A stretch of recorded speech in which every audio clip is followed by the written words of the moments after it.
The champagne bubbles caught the restaurant's amber lighting like tiny diamonds, and I should have known right then that something expensive was about to shatter. 40 guests packed around our table at Meridian's, the kind of place where they charge you $30 for a steak and another $15 just to look at the wine list. My wife Mira had insisted on celebrating my 39th birthday here, which should have been my first warning. Mira never spent money on me unless she wanted something in return. "Speech! Speech!" Ron Hendricks called out from across the table, his face already flushed from the open bar. Ron worked in marketing at Mira's father's construction company, Relin Holdings, and he had the kind of aggressive enthusiasm that made me want to hide under furniture. I raised my glass reluctantly. "Thanks, everyone. 39 years old, and I'm still pretending I know what I'm doing." Polite laughter rippled around the table. Lyndsey Morrison, Mira's college roommate, gave me that patronizing smile she'd perfected over the years. "Oh, Silas, you're so modest. An architect at Morrison and Associates? That's impressive." What she didn't mention was that I'd been demoted 6 months ago from senior architect to junior associate after losing the Hartwell project. What she also didn't know was that I'd lost it because Mira had been feeding information about my designs to her father's company, who then underbid us by exactly 3%. But I'm getting ahead of myself.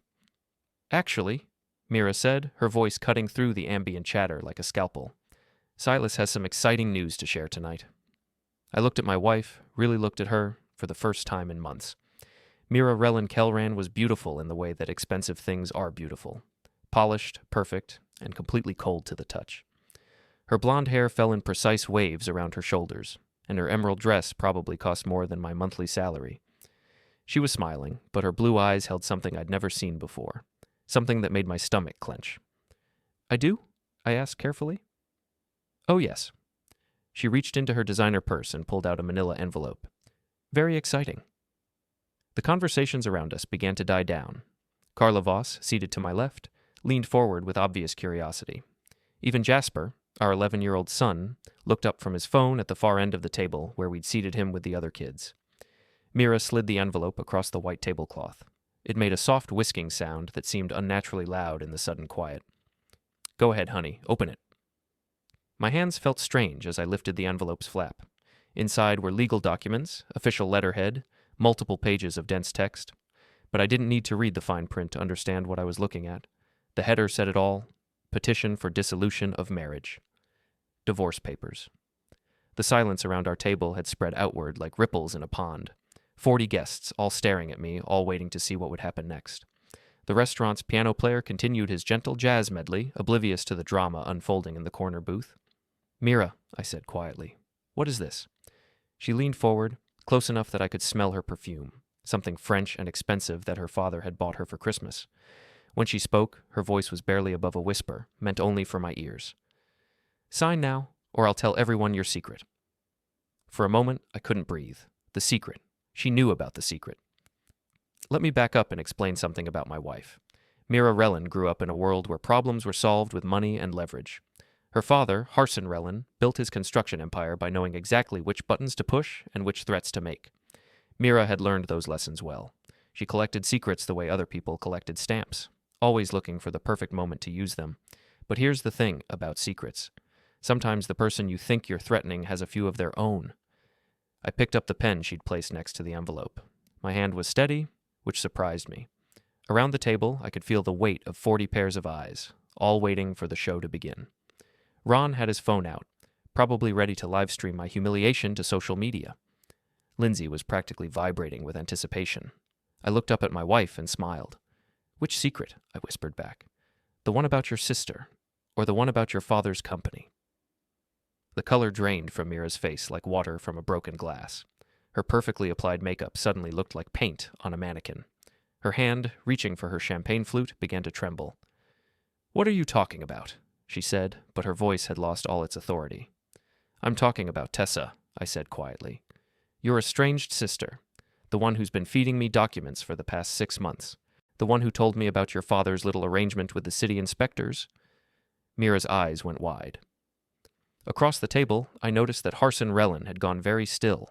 The old man stood near the bar, his silver hair perfectly styled, his expensive suit tailored to hide the gut he'd developed over years of business lunches. But his face had taken on a waxy quality that made him look like a corpse in a funeral home. Or maybe, I continued, my voice still barely audible. You'd prefer I discuss the inheritance game? How Daddy promised you everything if you could get rid of me quietly. Divorce first, then institutionalization? Make it look like I'd had a breakdown? Mira's breathing had become shallow and rapid. Silas, stop. The surveillance was a nice touch, I said, though you might want to tell your people that listening devices shouldn't click when the air conditioning kicks on. Also, that guy in the blue Honda has been parked outside our house every Tuesday for 3 months. Same car, same driver. Not exactly professional. Please, she whispered. I held up the pen, examining it in the restaurant's warm light. You know what the funny thing is? I actually signed these papers this morning. Copies anyway. Along with a sworn affidavit detailing everything I know about Relin Holdings' business practices. The whole package is sitting in 3 different locations right now. Where? The word came out as barely a breath. FBI field office downtown, the investigative reporter at Channel 7, and a safe deposit box that only I can access. I set the pen down gently. Insurance policy. The silence at our table had become absolute. Even the neighboring tables had gone quiet, sensing that something significant was happening, but not quite sure what. Our waiter approached hesitantly, then thought better of it and retreated to the kitchen. Mira reached across the table with shaking hands and grabbed the envelope. Silas, we need to talk, privately. Oh, I think we're way past private conversations, I said. But if you want to discuss terms, I'm listening. Terms?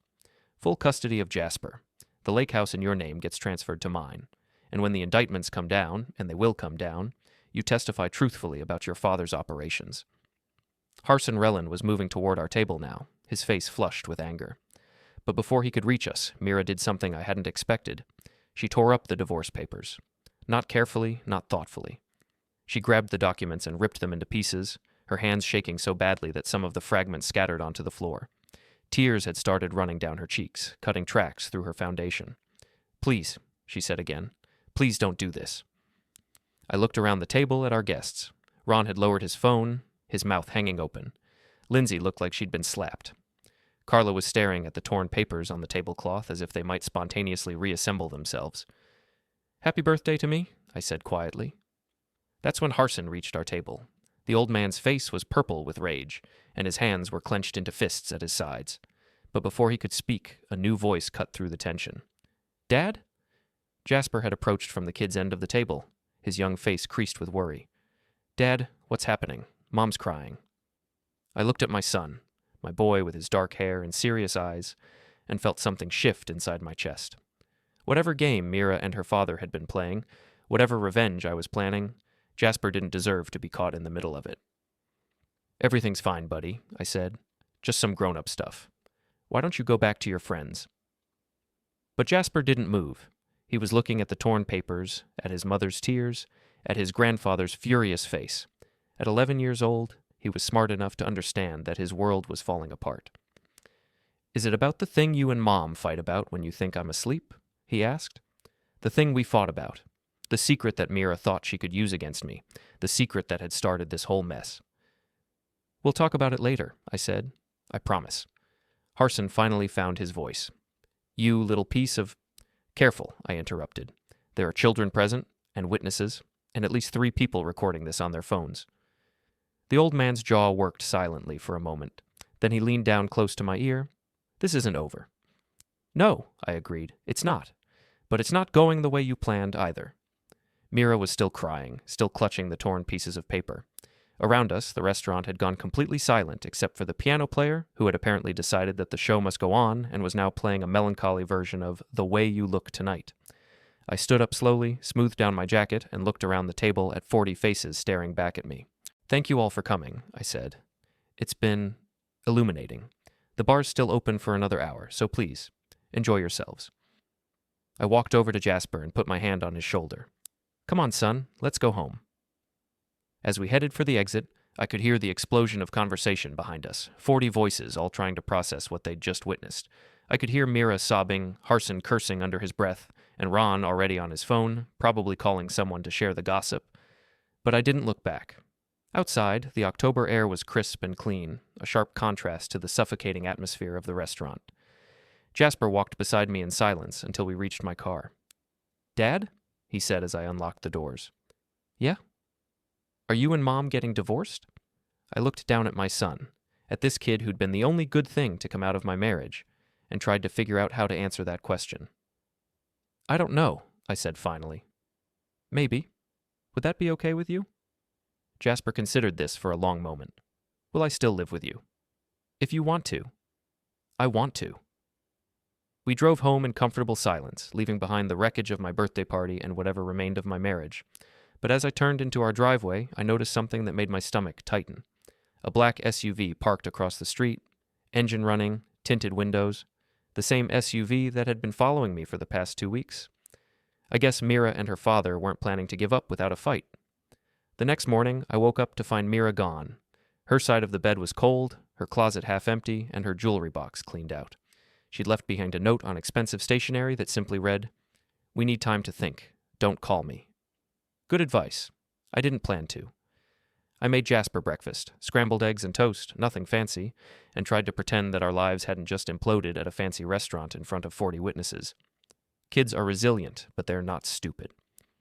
Jasper ate his eggs in silence, occasionally glancing at the empty chair where his mother usually sat with her organic yogurt and fresh fruit. "She's at Grandpa Harson's house," he said finally. "How do you know?" "She texted me." He held up his phone. "She says she loves me and she'll call later." I nodded, fighting down the anger that rose in my throat. Even in the middle of a war, Mira was trying to position herself as the victim, the loving mother forced to flee her unstable husband. "Dad?" Jasper said. "What did Mom mean about your secret?" There it was, the question I'd been dreading. I sat down across from him and tried to figure out how to explain something that I barely understood myself. "You know how sometimes grown-ups make mistakes?" "Yeah." "Well, your mom thinks I made a mistake, and she thought she could use that mistake to make me do what she wanted." "What kind of mistake?" I looked at my son, really looked at him. Dark hair like mine, but everything else was different. His eyes were green instead of brown. His nose was narrow and aristocratic. His hands were long and elegant, built for playing piano or painting, not for the rough work that had shaped my own fingers. The mistake was believing that he was mine, but that wasn't his fault, and it wasn't something he needed to carry. "The kind of mistake that doesn't matter," I said, "because you're my son no matter what. Understand?" He nodded, though I could tell he didn't really understand. How could he? He was 11 years old, and the adults in his life were playing games that would have made Machiavelli proud. After I dropped Jasper at school, I drove to my office at Morrison & Associates. The architectural firm occupied 3 floors of a downtown building that had seen better days, but the rent was cheap and the coffee was strong. I'd been working there for 8 years, back when I still believed that talent and hard work would be enough to build a career. My friend Jace Williams was waiting by my desk with 2 cups of coffee and a grin that told me he'd already heard about last night's festivities. "So," he said, handing me a cup, "I hear you had an interesting birthday party." News travels fast. Ron Hendricks posted a video on Instagram.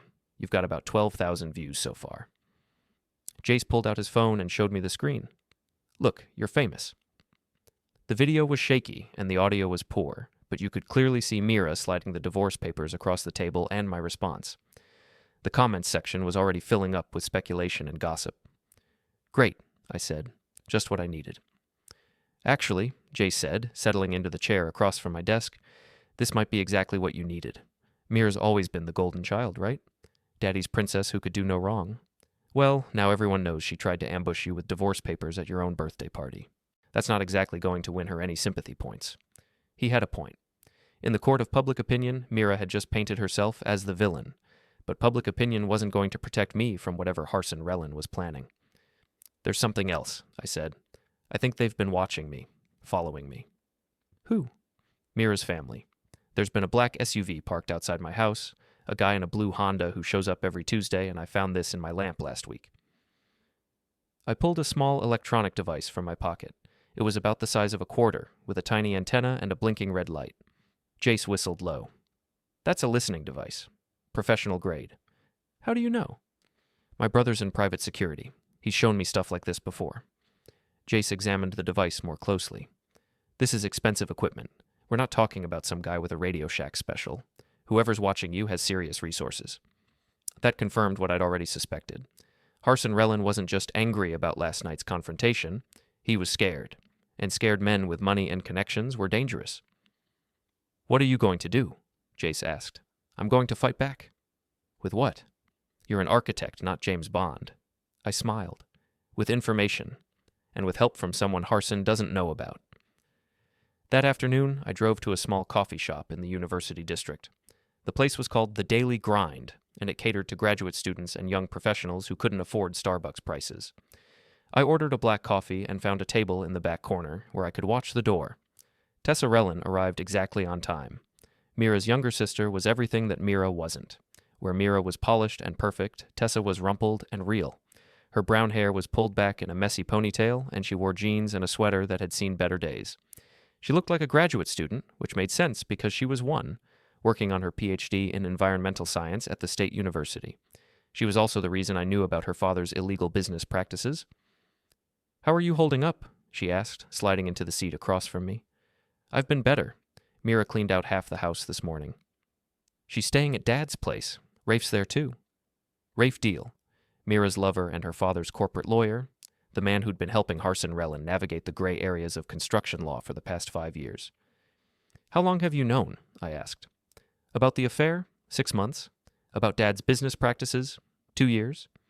Tessa wrapped her hands around her coffee cup as if trying to warm herself. "I've been gathering evidence ever since." "Why?" "Because someone needs to stop him. Do you know how many low-income housing projects Dad's company has sabotaged? How many environmental regulations they've bypassed? How many city inspectors they've bought off?" I did know, actually. Tessa had been feeding me information for months, though I hadn't understood the full scope of it until recently.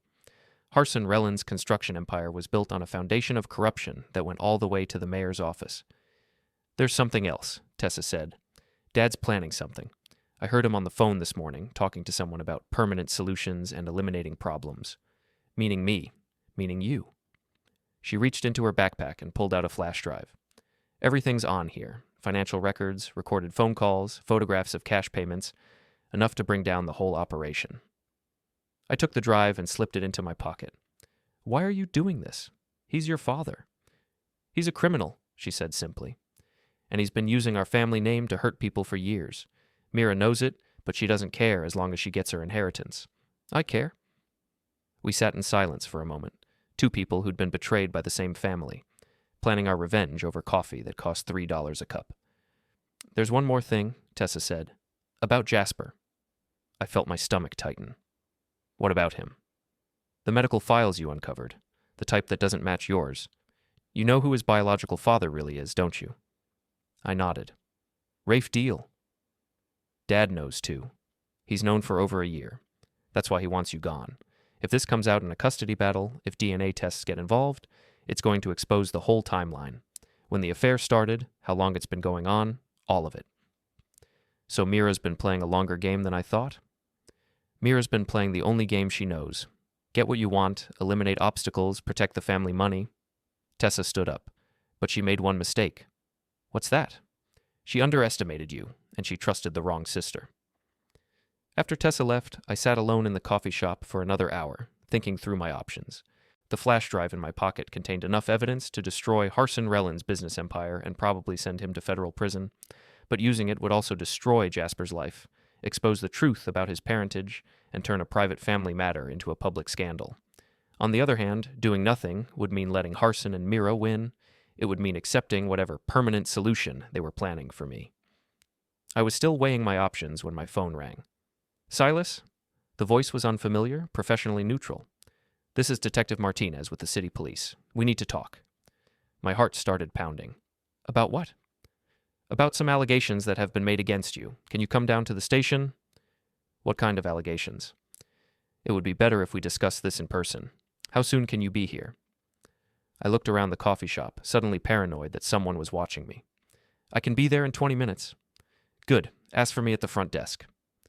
The line went quiet, and I sat staring at my phone, trying to figure out what fresh disaster was heading my way. 20 minutes later, I was sitting in a small interview room at the downtown police station, facing a tired-looking detective with graying hair and intelligent eyes. The room smelled faintly of old coffee and disinfectant, the kind of place where time seemed to slow down out of stubbornness. A single metal table separated us, its surface scarred with scratches and initials carved by nervous hands over the years. The fluorescent light overhead hummed softly, casting everything in a flat, unforgiving glow. Detective Martinez sat across from me with his jacket draped over the back of his chair, sleeves rolled up, his posture relaxed but alert. Mr. Kellren, Detective Martinez said, we've received a complaint alleging that you've been making threats against your wife and her family. I raised an eyebrow, more tired than surprised. What kind of threats? According to the complaint, you threatened to destroy your wife's family business and to make them pay for crossing you. The complainant also alleges that you've been stalking your wife and conducting surveillance on her father's business. I let out a short breath, something halfway between a scoff and a laugh. The audacity of it was almost impressive. Detective, I think you've got this backwards. How so? I pulled out my phone and slid it across the table, tapping the screen until the video queued up. This is from last night. My wife ambushed me with divorce papers at my own birthday party, in front of 40 witnesses. Does this look like the behavior of someone who's afraid of being stalked? Martinez leaned forward slightly, eyes narrowing as he watched. The sound of muffled music and startled voices filled the room for a moment before he muted it. His expression didn't change much, but I could see the skepticism shifting, recalibrating. This is your birthday party? He asked. Yes. And if you want to talk about surveillance, you might want to ask Mrs. Rellan why there's been a black SUV parked outside my house for the past 2 weeks. He picked up his pen and began writing, the scratch of it against the legal pad loud in the quiet room. He didn't look up right away. Mr. Kellren, I'm going to be straight with you, Martinez said finally. The complaint against you was filed by Harson Rellan. He's got connections in this city, and he's asking for a restraining order. But between you and me, this whole thing smells like rich people games. Meaning? Meaning I've seen this before. Wealthy family, messy divorce, everybody trying to get leverage on everybody else. He paused, then fixed me with a level look. But here's the thing. If you really are being followed or surveilled, that's a crime. And if you've got evidence of it, I'd like to see it. My fingers curled slightly in my lap. I thought about the small weight in my pocket, about the data I hadn't shown anyone yet, about how quickly information could turn into a weapon in the wrong hands. The room felt smaller suddenly, the walls closer. I might have some evidence, I said carefully, but I need to know that it's going to be handled properly. What kind of evidence? The kind that could bring down some very powerful people. Martinez leaned back in his chair and studied me for a long moment, his expression unreadable. The hum of the lights filled the silence. Mr. Kellren, he said at last, let me give you some advice. If you've got evidence of criminal activity, you need to turn it over to the proper authorities. But if you're thinking about taking matters into your own hands, that's a mistake that could ruin your life. What if the proper authorities can't be trusted? Then you find ones who can be. FBI, state police, federal prosecutors. There are people in law enforcement who can't be bought, no matter how much money someone has. I nodded slowly, though doubt lingered. I'd seen how influence worked, how it seeped into places it shouldn't. In the meantime, Martinez continued, flipping his pad closed, I'm going to recommend against the restraining order. Based on what I've seen here, it looks like you're the one being harassed, not the other way around. Thank you. Don't thank me yet. His tone softened, but his eyes stayed serious. Just be careful. Rich people don't like being crossed, and they have resources that most of us can't imagine. I left the police station feeling slightly better about my situation, but also more aware of how dangerous it was becoming. The evening air outside felt cooler, heavier, like the city itself was holding its breath. Harson Rellan wasn't backing down. He was escalating, and every step forward seemed to narrow the space I had to maneuver. That evening, I picked up Jasper from school and took him to dinner at a small Italian restaurant near our house. Nothing fancy, just pizza and conversation. I wanted to give him some normalcy in the middle of the chaos that our lives had become. Dad? He said around a bite of pepperoni pizza. Are you in trouble? Why do you ask? Because Mom called me today. She said some bad people might try to hurt you and that I should be careful. I felt a chill run down my spine. What exactly did she say? She said that you'd made some powerful people angry and that they might try to get back at you by hurting me. She wants me to stay at Grandpa Harson's house for a while. This was a new level of manipulation, even for Mira. She was trying to use my son as a weapon against me, making him afraid of his own father. Jasper, I said carefully, do you feel safe with me? Yeah, of course. Do you want to go stay at your grandfather's house? No, I want to stay with you. Then that's what's going to happen. But I need you to promise me something. If anyone ever approaches you when I'm not around, anyone you don't know, you run. You find a teacher or a police officer or another adult you trust, and you tell them what happened, okay? Okay. Dad, are we really in danger? I looked at my 11-year-old son, at this kid who'd already been through more drama in the past 24 hours than most children experience in a lifetime, and tried to figure out how to answer that question honestly without terrifying him. "I think some people are trying to scare us," I said finally. "But I'm not going to let anything happen to you, I promise." That night, after Jasper went to bed, I sat in my home office and stared at the flash drive Tessa had given me. It contained enough information to destroy Harson Rellin's business empire and probably send several people to prison, but using it would also mean going to war with one of the most powerful families in the city. I was still trying to decide what to do when I heard a car engine outside. I looked out the window and saw the black SUV parked across the street, engine running, headlights off. They weren't even trying to hide anymore. I picked up my phone and called Detective Martinez. "This is Silas Kelrin," I said when he answered. "Remember that surveillance I mentioned? It's happening right now." The black SUV disappeared before Detective Martinez arrived, but not before I managed to get a partial license plate number and a few photos with my phone's zoom lens. The detective took my statement, examined the listening device I'd found, and promised to look into it. But I could tell he was skeptical about how much he'd be able to accomplish against someone with Harson Rellin's resources. "Be careful, Mr. Kelrin," he said as he left, "and if anything else happens, call me immediately." The next morning brought news that made my situation significantly worse. Jace called me at 6 a.m., his voice tight with concern. "Silas, you need to see the morning news." I turned on the television and found myself staring at a report about domestic disputes among the city's elite. The anchor, a perfectly coiffed woman with predatory eyes, was discussing my birthday party confrontation with obvious relish. "Sources close to the Rellin family suggest that Silas Kelrin has been exhibiting increasingly erratic behavior," she said. "There are concerns about his mental stability and his fitness as a father."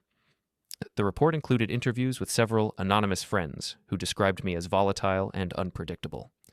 They painted a picture of a man who'd become obsessed with conspiracy theories about his wife's family, who'd been making wild accusations and threats. It was a masterful piece of character assassination, and it had Harson Rellin's fingerprints all over it. My phone started ringing immediately. Reporters, colleagues, neighbors, everyone wanted to know if the news reports were true. I stopped answering after the 15th call, but I couldn't ignore the call from my boss at Morrison & Associates. "Silas," Frank Morrison said, his voice carefully neutral, "I think you should take some time off. Let this situation cool down." "Frank, you know me. You know I'm not unstable." "I know that, but our clients are nervous. The Hartwell Group called this morning asking if we're still the right firm for their project. They're concerned about the negative publicity." The Hartwell Group. The same project I'd lost 6 months ago because Mira had been feeding information to her father's company. Now they were using my personal situation to damage my professional reputation as well. "How much time off?" I asked. "Indefinite, with pay for now. But Silas, you need to resolve this situation quickly. I can't protect you forever." I hung up the phone and sat in my kitchen, drinking coffee and trying to figure out how my life had spiraled so far out of control in less than 48 hours. 2 days ago, I'd been a reasonably successful architect with a troubled marriage. Now I was unemployed, under investigation, and apparently the target of a sophisticated campaign to destroy my reputation. That's when I decided to stop playing defense. I drove to Jasper's school and spoke with his principal, explaining that there was a custody dispute in progress and that under no circumstances should my son be released to anyone except me. Then I called my lawyer, not the family attorney who'd been handling routine legal matters, but a criminal defense specialist named Patricia Vance, who had a reputation for taking on powerful opponents. "Mr. Kelrin," she said after I'd explained my situation, "you're in a very dangerous position. The Rellin family has essentially unlimited resources, and they're using them to systematically destroy your life. We need to respond aggressively. What do you recommend?" "First, we file for emergency custody of your son. The mental health allegations are clearly part of a strategy to remove him from your care. Second, we go public with what you know about Harson Rellin's business practices. Make this too expensive for them to continue." "That could backfire. If I make accusations I can't prove." "You let me worry about proof. From what you've told me, your sister-in-law has provided substantial evidence. We just need to make sure it's admissible in court." Patricia Vance charged $400 an hour, but she was worth every penny. Within 6 hours, she'd filed the custody motion, issued a statement to the press challenging the mental health allegations, and arranged for an independent psychiatric evaluation to prove my competence. But Harson Rellin wasn't finished with me yet. That afternoon, as I was leaving Patricia's office, I found Rafe Deal waiting by my car. Mira's lover was everything I wasn't. Tall, athletic, expensively dressed, and radiating the kind of casual arrogance that comes from never having to worry about money. He drove a vintage Porsche 911 that probably cost more than I made in 2 years. "Silas," he said, his voice dripping with false sympathy. "I heard about your troubles. Rough couple of days. What do you want, Rafe?" "Just to talk. Man to man." He leaned against my car, deliberately invading my personal space. "You know, Mira's told me a lot about you over the years. About your, limitations." "My limitations?" "In bed, mainly. She says you never could satisfy her. Not like a real man could." I felt my hands clench into fists, but I forced myself to stay calm. This was exactly what he wanted, to provoke me into doing something stupid in a public place where there might be witnesses or cameras. "Is that why she had to look elsewhere for satisfaction?" he continued. "Poor thing, married to someone who couldn't even give her a real son." That crossed a line. I pulled out my phone and started recording. "Keep talking, Rafe. This is fascinating." His expression shifted when he realized he was being recorded. "What are you doing?" "Documenting harassment. Please continue telling me about my wife's dissatisfaction. I'm sure a family court judge would find it very illuminating." "You little piece of—" He caught himself before finishing the insult. "You think you're clever, don't you? Recording me, hiring lawyers, making threats, but you don't understand what you're up against. Enlighten me." "Harson Relin owns this city. Judges, politicians, police chiefs, they're all in his pocket. You can't win this fight." "Maybe not," I said, "but I can make it expensive for everyone involved." Rafe's face flushed with anger. "You're going to regret this, Silas, all of it. When we're done with you, you'll be lucky to get a job designing doghouses." He stalked back to his Porsche and roared out of the parking lot, leaving me standing there with a recording that would probably be inadmissible in court, but very useful for other purposes.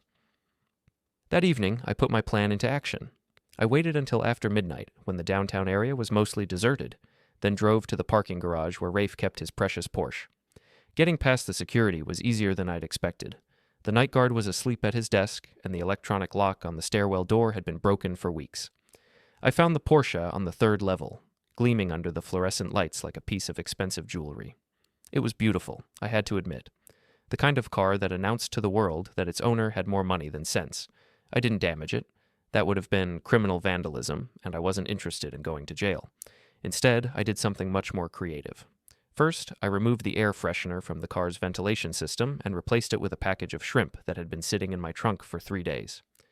The smell wouldn't be noticeable immediately, but after a few hours in the enclosed space, it would be overwhelming. Then I used a tube of industrial adhesive, the kind we used in construction projects, to seal the door handles and locks. Not permanently, but enough that it would take considerable effort to get them open. Finally, I placed a small Bluetooth speaker under the driver's seat, programmed to play the recording of Rafe's harassment at full volume when activated by my phone. It was petty, juvenile revenge, but it felt good. The next morning, I was having breakfast with Jasper when my phone rang. The caller ID showed Rafe's number. "You psychotic piece of garbage," he screamed before I could say hello. "What did you do to my car?" "Good morning, Rafe. I'm not sure what you're talking about." "My Porsche.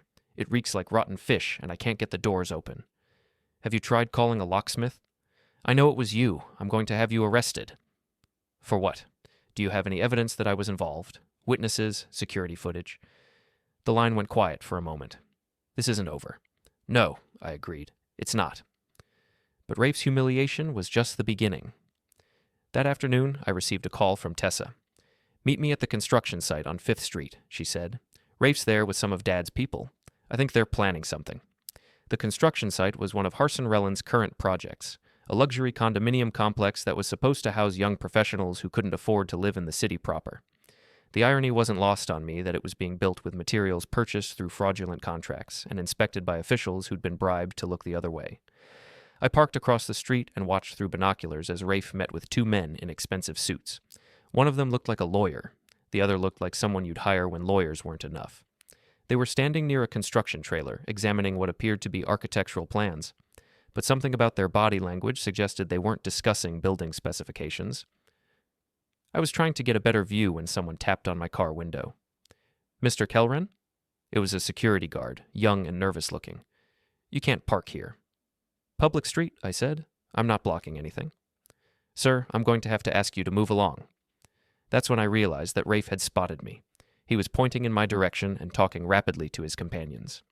The man who looked like muscle was already walking toward my car. I started the engine and pulled away, but not before I saw Rafe pull out his phone and make a call. Whatever they'd been planning, my presence had forced them to change their strategy.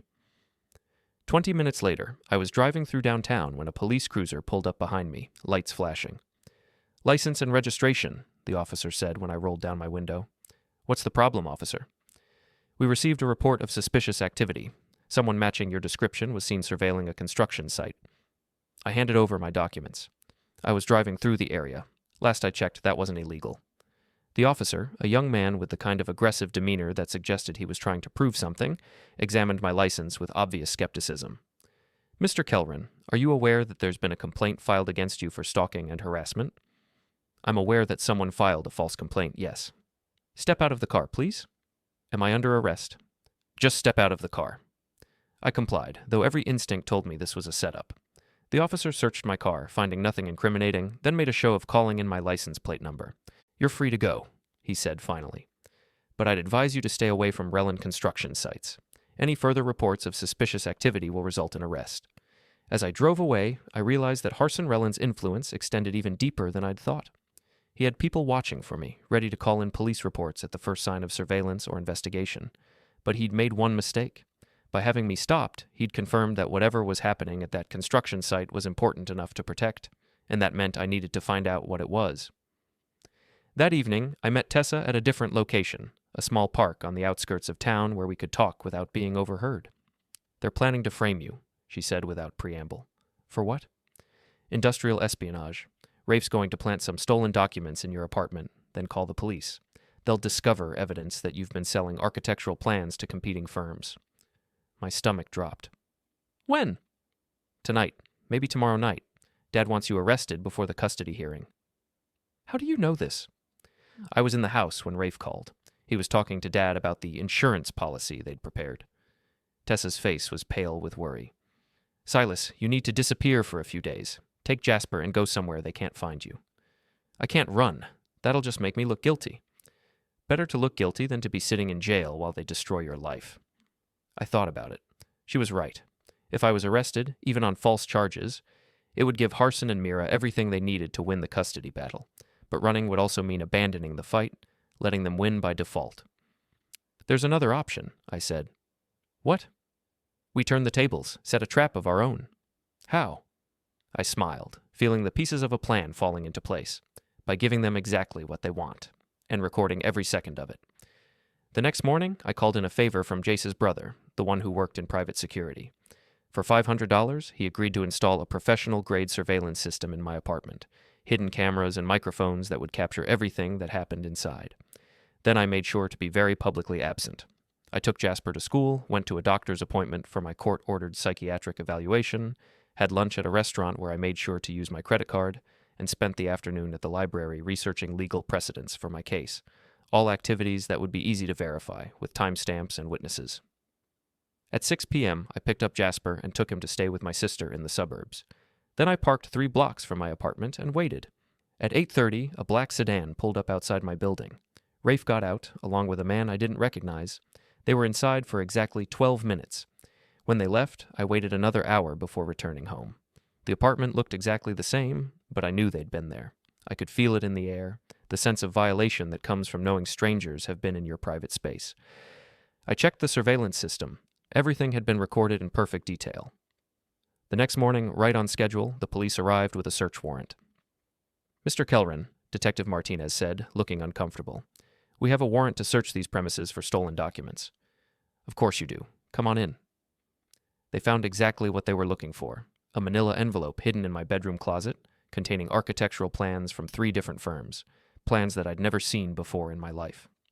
"These documents are the property of Morrison and Associates, Hartwell Group, and Davidson Construction," the lead detective announced. "Mr. Kelrin, you're under arrest for industrial espionage and theft of trade secrets." I held out my hands for the handcuffs. "I want to call my lawyer." "You'll have that opportunity at the station." As they led me away, I caught Detective Martinez's eye. He looked troubled, like a man who knew he was being used, but couldn't figure out how to stop it. At the police station, Patricia Vance was waiting for me. "How bad is it?" I asked. "Bad. The evidence is substantial, and the charges are serious. But we have options." "What kind of options?" She smiled. the kind that involved showing a judge exactly how those documents ended up in your apartment. 3 hours later, I was released on bail.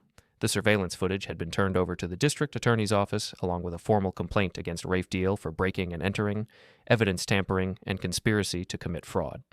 But the real victory came the next day when the local news picked up the story. The same reporter who'd been so eager to destroy my reputation was now breathlessly reporting on the stunning reversal in the Kellren case. The video of Rafe planting evidence in my apartment played on every local channel. His face was clearly visible, his actions unmistakable. Within hours, Harson Rellin's business empire was in crisis. Stock prices plummeted. Government contracts were suspended pending investigation. 3 city officials resigned rather than face questions about their relationship with Relin Holdings. But I knew this was just the beginning. Harson Relin hadn't built his empire by giving up at the first sign of trouble. He would regroup, find new strategies, bring new resources to bear. The real war was just getting started. The corporate gala was supposed to be Harson Rellin's moment of triumph. The annual Excellence in Urban Development award ceremony, held in the ballroom of the city's most prestigious hotel, where politicians and business leaders gathered to celebrate their contributions to municipal growth. Relin Holdings had been nominated for 3 awards, including the coveted Developer of the Year distinction. Instead, it became the stage for his public destruction.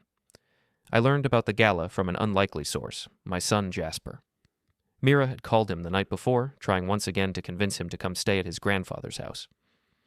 She said there's going to be a big party tomorrow night, Jasper told me over breakfast. With important people from the city, she wanted me to be there for pictures. What did you tell her? That I wanted to stay with you. He looked up from his cereal. Dad, why does Mom keep trying to get me to leave?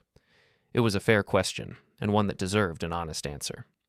Because she thinks if you're not here, I'll be easier to control. That's stupid. Yeah, it is. But Mira's call had given me an idea. If Harson was planning to use the gala as a public relations opportunity to rehabilitate his image after the evidence-planting scandal, then maybe it was time to give the city's elite a different kind of show. I called Patricia Vance.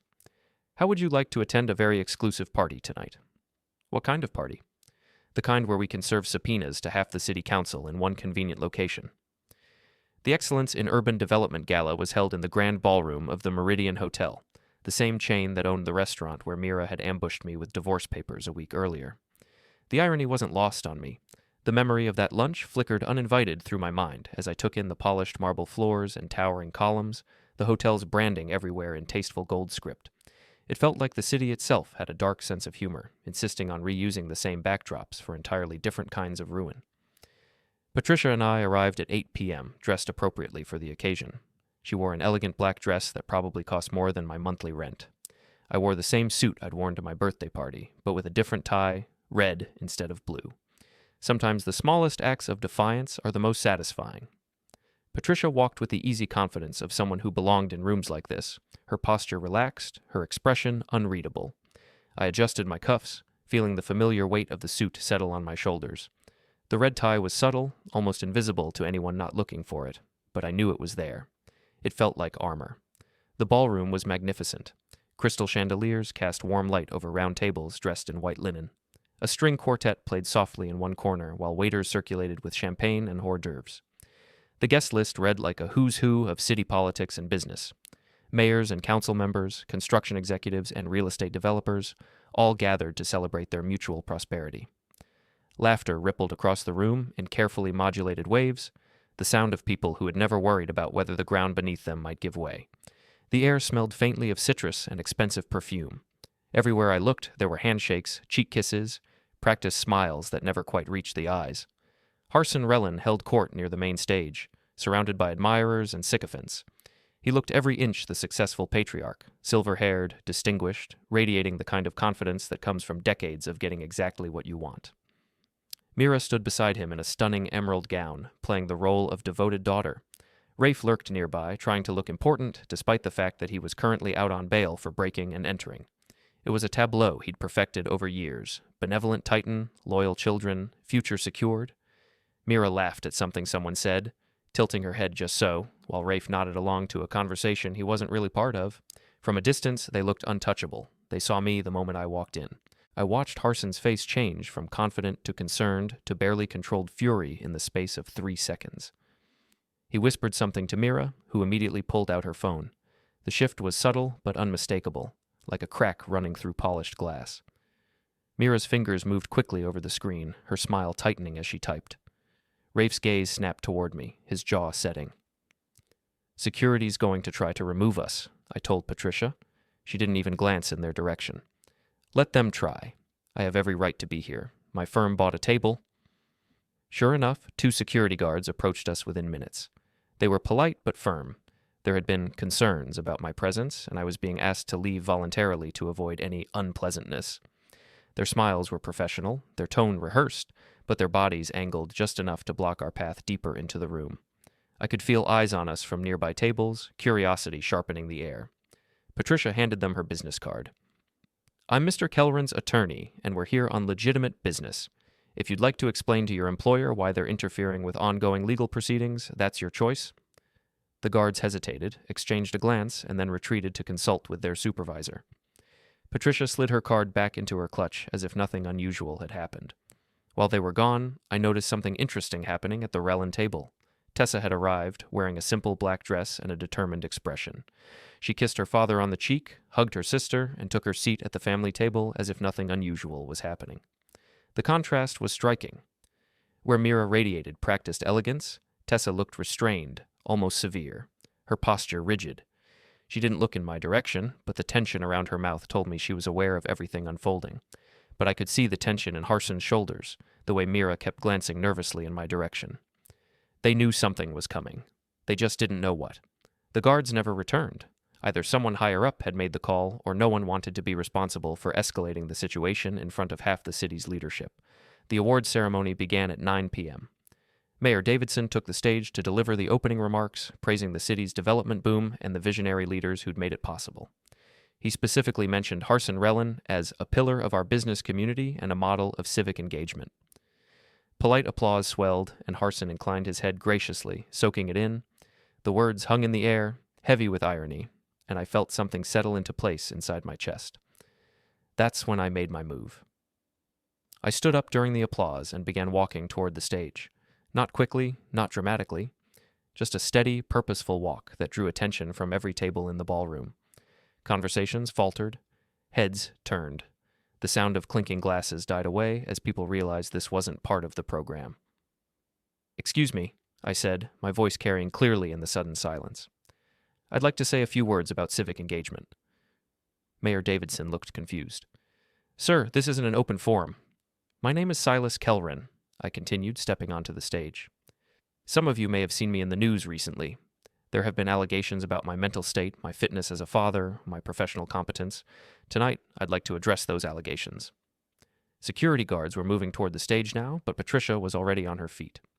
"My client has the right to respond to public accusations," she called out, "unless you'd prefer he do it through the media instead of here, among friends." The guards hesitated. In the audience, I could see Harson Relin half rising from his chair, his face purple with rage. But he couldn't order my removal without making a scene that would be far worse than anything I might say. "The truth is," I said, looking out over the crowd of politicians and business leaders, "I have been investigating corruption in our city's development process. I've been gathering evidence of bribery, fraud, and conspiracy involving some very prominent people who are in this room tonight." The silence was absolute now. Even the string quartet had stopped playing. "For example," I continued, pulling a folder from my jacket, "I have documentation showing that Relin Holdings has paid over $2 million in bribes to city inspectors over the past 3 years. I have recorded phone conversations discussing the purchase of building permits. I have photographs of cash payments being made in parking lots and restaurant back rooms." Harson was on his feet now, moving toward the stage. "This man is mentally ill," he shouted. "He's making wild accusations with no basis in fact." "Really?" I said. "Then you won't mind if we play one of those recorded conversations right now?" I pulled out a small speaker and connected it to my phone. Harson's voice filled the ballroom, crystal clear and unmistakably his own. "The inspector wants another $50,000 for the Harbor District project. Pay it. We can't afford delays." "Dad, this is getting expensive. Maybe you should remember that this is how business gets done in this city. You want to build something, you pay the people who can make it happen. That's reality." The recording continued for 30 seconds, long enough to make the point, short enough to avoid being stopped by security. And when it ended, the ballroom was silent, except for the sound of chairs scraping as several city officials quietly headed for the exits. "Ladies and gentlemen," I said, "I present to you your Developer of the Year." That's when all chaos broke loose. Harson reached the stage and lunged at me, but I stepped aside and he stumbled into the podium. Camera phones came out throughout the audience, capturing every moment of his humiliation. Mira was screaming something about lawsuits and slander. Rafe was pushing through the crowd, trying to reach the stage. But the most satisfying moment came when Mayor Davidson grabbed the microphone and tried to restore order. "Ladies and gentlemen, please remain calm. These are serious allegations that will be thoroughly investigated." "By whom?" I interrupted. "By the same city officials who've been taking Harson's money for years? By the police department that tried to frame me for industrial espionage? By the mayor's office that approved every fraudulent permit?" I pulled out another folder. "Because I also have records showing payments to the mayor's campaign fund, to 3 city council members, and to the police chief's charity foundation. Should we discuss those as well?" Mayor Davidson's face went white. In the audience, I could see several more officials heading for the exits. The guest list for this gala was about to become evidence in a federal investigation. Security finally reached the stage, but by then it was too late. The damage was done. Every major news outlet in the city would have the story by morning. The video footage would be on social media within hours. As they escorted me from the ballroom, I caught sight of Tessa at the family table. She was sitting calmly, sipping her wine, watching her father's empire collapse in real time. When our eyes met, she raised her glass in a small, private toast. Outside the hotel, Patricia was waiting with a broad smile. "Well," she said, "that was certainly dramatic." "Was it legal?" "Mostly. You might face some trespassing charges, but given the public interest in the information you revealed, I doubt any prosecutor would pursue them." "What happens now?" "Now we wait for the FBI to finish their investigation, and we prepare for the custody hearing, which just became much easier to win." The next morning brought a cascade of developments that exceeded even my most optimistic expectations. The FBI raided Relin Holdings offices, seizing computers and financial records. 3 city council members announced their resignations. Mayor Davidson called for a comprehensive review of all city contracts, which was political speak for throwing everyone under the bus to save his own career. But the most satisfying development came in a phone call from Detective Martinez. "Mr. Kellren, I owe you an apology. We've arrested Rafe Diel on charges of evidence tampering and conspiracy. The surveillance footage you provided was very helpful." "Oh, what about the stalking charges against me?" "Dropped. In fact, we're now investigating Harson Relin for harassment and intimidation. Turns out that black SUV you reported was registered to one of his shell companies." "And the mental health allegations?" "Your psychiatric evaluation came back clean. Dr. Morrison says you're one of the most psychologically stable people she's ever examined. The custody hearing has been moved up to next week, and frankly, I don't think your wife's legal team is going to put up much of a fight." That afternoon, I received an unexpected visitor. Mira arrived at my apartment alone, without Rafe or her father's security team. She looked exhausted, older somehow, as if the events of the past week had aged her by years. "Hello, Silas," she said when I opened the door. "Mira, can we talk?" I let her in, though every instinct told me it was a mistake. She sat on the couch where Jasper usually did his homework, looking around the modest apartment that had become our son's primary home. "You've destroyed everything," she said quietly. "I've exposed the truth. There's a difference. Dad's company is finished. The FBI has frozen all our assets. The house is going into foreclosure. I'm sorry about that, truly. But your father made his choices." She looked up at me with eyes that were red from crying. "What do you want, Silas? Money? The lake house? Full custody? Name your price." "I want Jasper to grow up in a world where right and wrong still matter, where powerful people can't just destroy anyone who inconveniences them." "That's very noble. But what do you want from me?" I sat down across from her, studying the woman I'd been married to for 12 years. The woman who'd borne my son, or the son I'd raised as my own. The woman who'd tried to have me framed for crimes I didn't commit. "I want you to testify," I said. "Against Dad?" "Against everyone. The mayor, the city council members, the inspectors. Tell the truth about how the system really works." "And if I do that?" "Then maybe Jasper gets to have a relationship with his mother. Maybe you get to be part of his life, even if we're not married anymore." She was quiet for a long time, considering the offer. Finally, she nodded. "Okay, I'll testify. But I want something in return." "What?" "I want you to promise me that Jasper will never know about Rafe, about the paternity issue. He doesn't deserve to carry that burden." I thought about it. The truth about Jasper's biological father would come out eventually. DNA tests, court records, investigative reporters digging into the story. But maybe I could control how and when he learned about it. I can't promise he'll never find out, I said, but I can promise that he won't hear it from me, and I can promise that it won't change how I feel about him. He's lucky to have you as a father. He's my son. That's all that matters. Mira left shortly after that, and I never saw her again as my wife. She testified before the federal grand jury 3 weeks later, providing crucial evidence that led to indictments against her father, Rafe DL, Mayor Davidson, and 17 other public officials. The custody hearing was a formality. With Harson's assets frozen and Mira facing potential criminal charges as a co-conspirator, the judge awarded me full custody with minimal visitation rights for the mother. But the real victory came that evening, when Jasper and I sat in our small apartment, eating pizza and watching a movie together.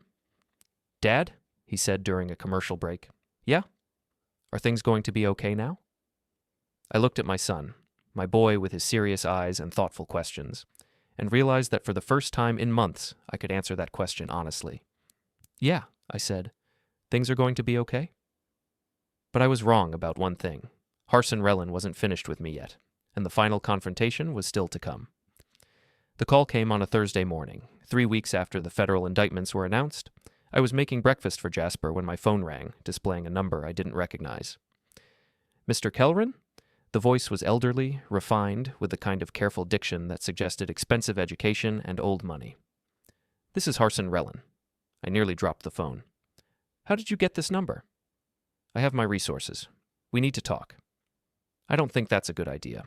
My lawyer advised me not to have any contact with you." "Your lawyer isn't here, and what I have to propose benefits both of us." I glanced at Jasper, who was eating cereal at the kitchen table, oblivious to the conversation that might determine his future. "What kind of proposal?" "Face to face. Tonight. The lake house." The lake house. Mira's family had owned the property for 3 generations, a sprawling cabin on 50 acres of pristine wilderness, 2 hours north of the city. It was where they'd held family reunions, business retreats, and private meetings that couldn't happen in more public venues. "Why there?" "Because it's neutral ground. No recording devices, no surveillance, no lawyers. Just 2 men discussing the future." "What future?"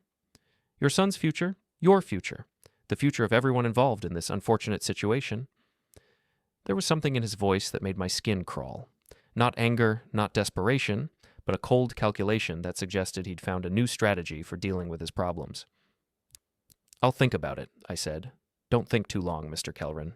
Time is a luxury that none of us can afford right now." The line went silent, leaving me staring at my phone and wondering what fresh nightmare Harson Relin was planning. I called Patricia Vance immediately. "Absolutely not," she said when I explained the situation. "It's obviously a trap. He's facing federal charges, his business is destroyed, his daughter is cooperating with prosecutors. Desperate men do desperate things." "But what if he's serious about negotiating? What if there's a way to end this without putting Jasper through more trauma?"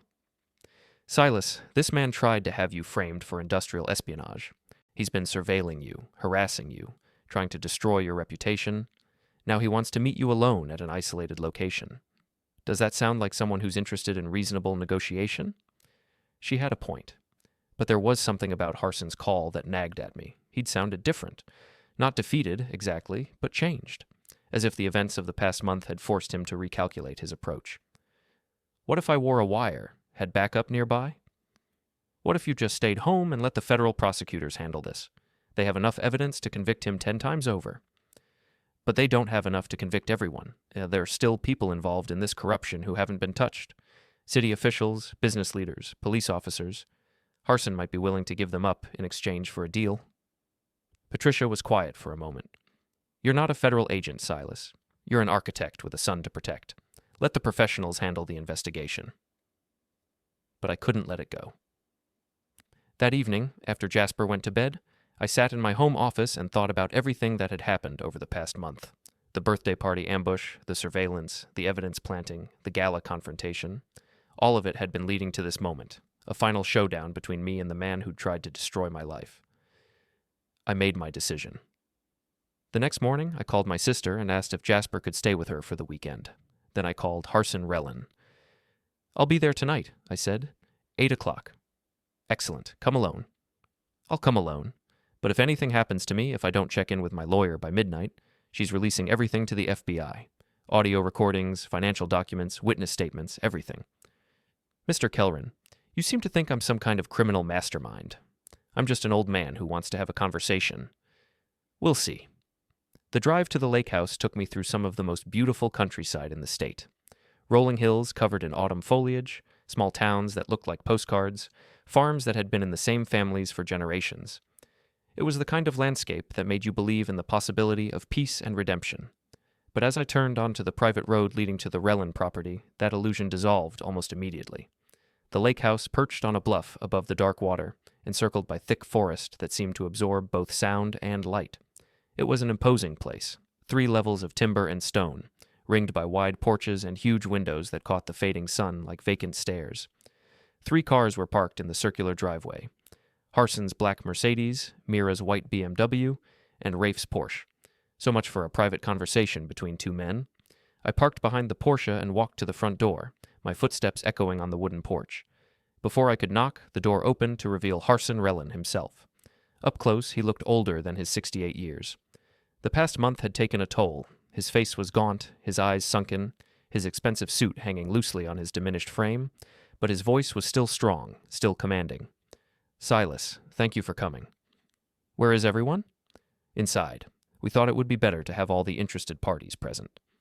He led me through a foyer decorated with hunting trophies and family photographs into a great room dominated by a stone fireplace and floor-to-ceiling windows overlooking the lake. Mira sat on a leather sofa near the fire, her face pale and drawn. Rafe stood by the windows, his usual arrogance replaced by nervous energy, and in a chair near the fireplace sat someone I hadn't expected to see. Hello, Silas, Tessa said quietly. What are you doing here? She's here, Harson said, because this concerns her as well. Please, sit down. We have a lot to discuss. I remained standing. Start talking. Harson poured himself a whiskey from a crystal decanter on the side table. The federal investigation is proceeding as expected.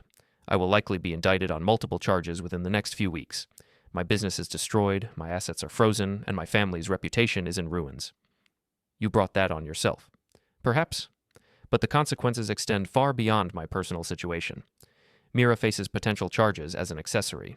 Rafe will certainly be convicted of evidence tampering and conspiracy. Even Tessa could be implicated for her role in providing you with confidential documents. I looked at Tessa, who was staring into the fire. She was trying to stop corruption. She was committing corporate espionage, Harson corrected. However noble her motives, she broke the law. What's your point? My point is that we all have something to lose. But we also have something to gain through cooperation. Harson walked to a desk in the corner of the room and retrieved a thick folder. I've prepared a comprehensive statement detailing every corrupt transaction, every bribed official, every fraudulent contract that Relin Holdings has been involved in over the past 15 years. Names, dates, amounts, methods, everything the FBI needs to clean up this city's government. In exchange for what?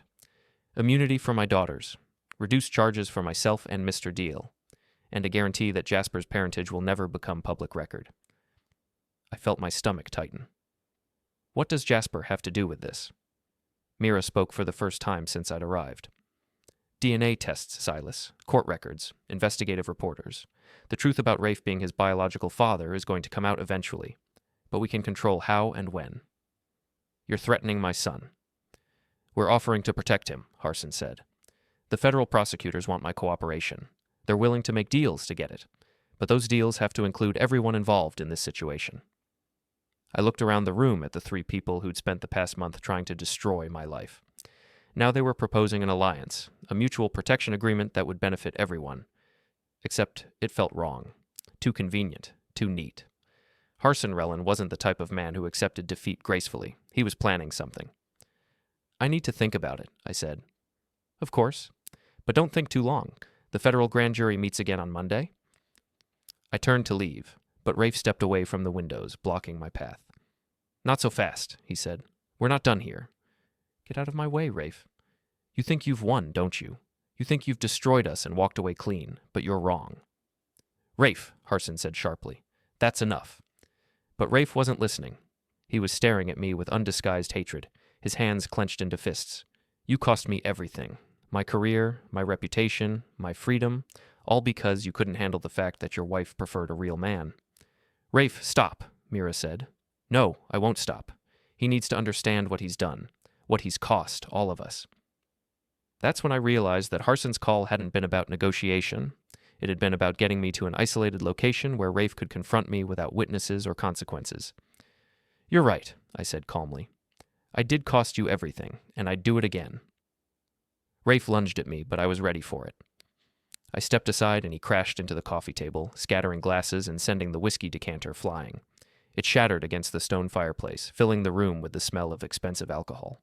The sound was sharp and final, crystal exploding against stone, and for a split second everyone froze, stunned by the violence of it. Amber liquid spread across the hearth, seeping into the rug, the scent thick and cloying in the air. My pulse hammered in my ears. Every sense sharpened, my body already bracing for what I knew was coming next. Enough, Harson roared. Both of you, stop this nonsense. His voice shook the room, but it didn't reach Rafe. Rage had hollowed him out, replaced everything else. He slipped in the spilled whiskey, caught himself on the edge of the table, and then his eyes locked back onto me with a wild, desperate focus. But Rafe was beyond reason. He scrambled to his feet and came at me again, this time with a piece of broken glass in his hand. The shard caught the light as he moved, jagged and wet, his grip clumsy but determined. I could see his knuckles whitening around it, his breathing ragged, the tremor in his arm that came from fear as much as fury. I grabbed a poker from the fireplace and held it between us. Back off, Rafe. This doesn't have to get ugly. The metal felt solid and reassuring in my hands, its weight familiar. I angled it toward his chest, not to strike, but to keep distance, to buy time. My heart was racing, but my voice stayed level, controlled. It's already ugly, he snarled. You made it ugly when you decided to play games with people who have more power than you could ever imagine. I almost laughed at that, the absurdity of it cutting through the tension. Almost. What power?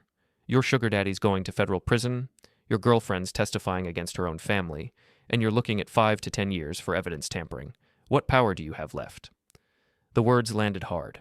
I saw them hit him, saw something fracture behind his eyes. The power to make sure you never see your son again. That was the moment it clicked. The room, the timing, the way Harson had insisted we meet here, off the grid. This wasn't posturing or leverage. This was personal. That's when I understood. This wasn't about negotiation or deals with federal prosecutors. This was about revenge. Harson had brought me here so that Rafe could eliminate the source of their problems permanently. Tessa? I said, not taking my eyes off Rafe. Call 911. She's not calling anyone, Harson said. He was holding a gun now, a small pistol that looked almost delicate in his large hands. This conversation is going to end tonight, one way or another. The sight of the gun drained the room of any remaining illusion. My grip tightened on the poker as I slowly shifted my weight, every movement deliberate. Mira stood frozen near the sofa, the color gone from her face, while Tessa looked between us, panic written all over her. I looked at the 3 members of the Relin family, realizing that I'd walked into exactly the trap that Patricia had warned me about. But I wasn't going down without a fight. You know what the funny thing is? I said. I actually came here willing to make a deal. I was ready to let you negotiate your way out of this mess, as long as Jasper was protected. And you still can, Harson said. All you have to do is sign a few documents, agree to keep certain information confidential, and this all goes away. His finger rested on the trigger, casual but unmistakably ready. What documents? Mira pulled a folder from her purse. Her hands were shaking as she opened it, papers rustling too loudly in the tense silence. A statement saying that you fabricated evidence against Dad's company, that you planted the listening devices yourself, doctored the recordings, forged the financial documents. In exchange, we drop all custody claims and disappear from your life. You want me to confess to crimes I didn't commit? We want you to choose, Harson said. Your reputation or your life. I scanned the room again, forcing myself to stay calm. The front door was 20 feet away, but Harson was between me and it. The windows were large, but we were on the 2nd floor. The poker in my hands was better than nothing, but not much use against a gun. That's when I heard the sound that changed everything. Car engines, multiple vehicles coming up the driveway fast. The low rumble grew louder by the second, tires crunching over gravel. It was unmistakable, undeniable. Harson heard them too. His face went pale, and the gun in his hand began to shake. You said you came alone, he said. I did. But I also said that if I didn't check in with my lawyer by midnight, she'd release everything to the FBI. It's 11:30, and I haven't called her. Rafe's eyes flicked toward the windows, then back to me, panic finally overpowering his rage. The engines got louder, closer. Through the windows, I could see headlights cutting through the darkness. She didn't wait for midnight, I continued. She called the FBI an hour ago, and they've been listening to everything that's happened in this room for the past 30 minutes. I pulled a small device from my pocket, the same type of listening device that Harson's people had planted in my apartment. Professional-grade equipment. Your own security team sold it to me. For a heartbeat, no one moved. Then the front door burst open, and federal agents flooded into the room. Shouts filled the air, sharp and commanding. Red laser dots danced across the walls. Within seconds, Harson was disarmed and on the ground. Rafe was in handcuffs, and Mira was being read her rights.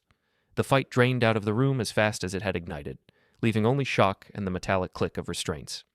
But the most satisfying moment came when Agent Sarah Chen, the FBI investigator who'd been building the case against Relin Holdings, looked at the confession documents that Mira had tried to get me to sign. Conspiracy to obstruct justice, she said. Attempted extortion. Kidnapping. She looked up at Harson, who was sitting on the floor with his hands zip-tied behind his back. Mr. Relin, you just added about 20 years to your sentence?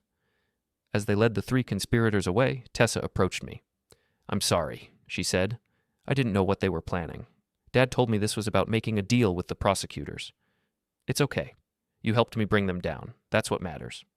Her shoulders sagged with relief, tears shining in her eyes. What happens now? Now we go home, and we try to build something better from the wreckage they left behind. The drive back to the city took 2 hours, but it felt like a lifetime. The adrenaline slowly ebbed, leaving behind exhaustion so deep it felt bone-heavy. By the time I reached my apartment, the news was already breaking. Federal agents arrest Relin family in dramatic lake house confrontation. The story would dominate headlines for weeks, but I wasn't thinking about headlines or news coverage. I was thinking about a phone call I needed to make to my son. Dad? Jasper answered on the first ring. Are you okay? I'm fine, buddy. Everything's going to be okay now. Is Mom in trouble? I looked out the window of my small apartment at the city lights twinkling in the distance and tried to figure out how to answer that question. Yeah, I said finally. She's in trouble, but that's not your fault, and it doesn't change how much she loves you. When can I come home? Tomorrow. I'll pick you up tomorrow morning, and we'll figure out what comes next. Dad? Yeah? I love you. I love you too, son. After I hung up, I sat in my quiet apartment and thought about everything that had happened over the past month. The birthday party that had started it all, the surveillance and harassment, the evidence planting and public confrontations. All of it had led to this moment. Harson Relin and his conspirators in federal custody, their corruption exposed, their power broken. But the real victory wasn't their downfall. The real victory was the knowledge that Jasper would grow up in a world where truth still mattered, where powerful people couldn't just destroy anyone who inconveniences them. I opened a bottle of beer and raised it in a silent toast to the future. Tomorrow would bring new challenges, new struggles, new battles to fight. But tonight, for the first time in months, I could sleep peacefully. The war was over, and somehow, against all odds, the good guys had won.